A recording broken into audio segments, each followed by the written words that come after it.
I'm Joe Sandifer, and this is Joe Talks, where we take the time to answer questions sent to us by our friends and clients. A good friend of ours reached out to us to get our opinion on an advisory question that is going to be on the June midterm ballot.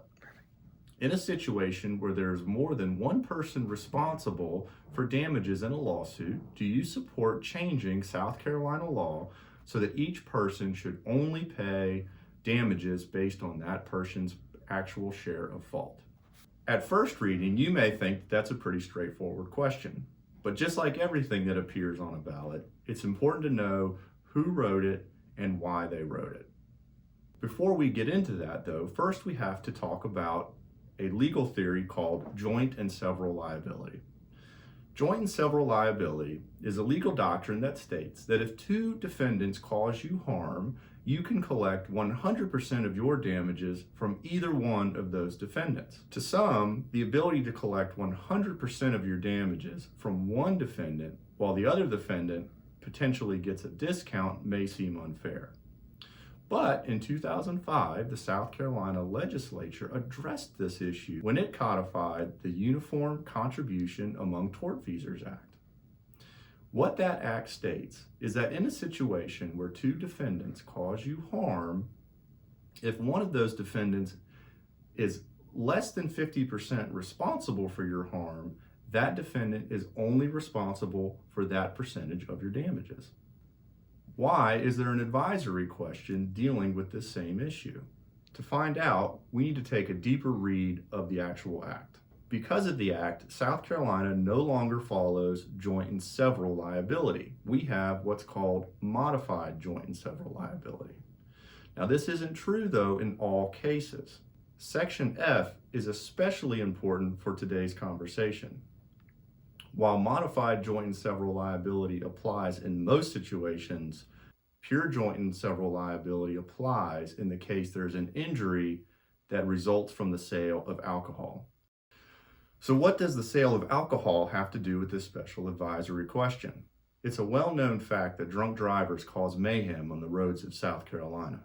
In fact, every year, 5,000 people are hurt or killed because of drunk drivers. More than half of those accidents and fatalities occur on the weekend.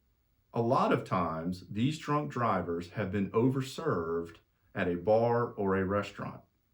It is the law in South Carolina that a bar cannot overserve one of its patrons. In other words, a bar cannot get one of their patrons liquored up and then send them out on the road to cause damage and destruction. Oftentimes, the damage caused by these drunk drivers is extensive. The medical bills can be huge. The damages can be insurmountable. The minimum limits for auto insurance in South Carolina are $25,000, and most times it's nowhere near enough to compensate the injured party. However, the bar who served that drunk driver usually has an insurance policy of $1 million. So who would benefit from a change in the current joint and several liability laws? That's right, the insurance companies for bars and restaurants. The insurance companies would like the state to change the law to remove exclusion F. That is the exclusion that would allow you, if you are injured by a drunk driver who is overserved at a bar, to collect your damages from the bar. As all advisory questions that are placed on these ballots, they are carefully worded and drafted by attorneys who serve their clients. In this particular advisory opinion, the author and the person to benefit is clearly the insurance company, specifically the insurance company who insures the bars. Perhaps a more accurate wording of this advisory question would be something like this. Do you believe that the insurers of a bar who overserve their customers to send them out on the roads to wreak havoc on the community should get a discount? So in my opinion, the state legislature has already addressed this issue, and there is no need to change the law, especially if that law goes to benefit the insurance companies to the detriment of those of us on the highways. I'm Joe Sandifer, and this is Joe Talk.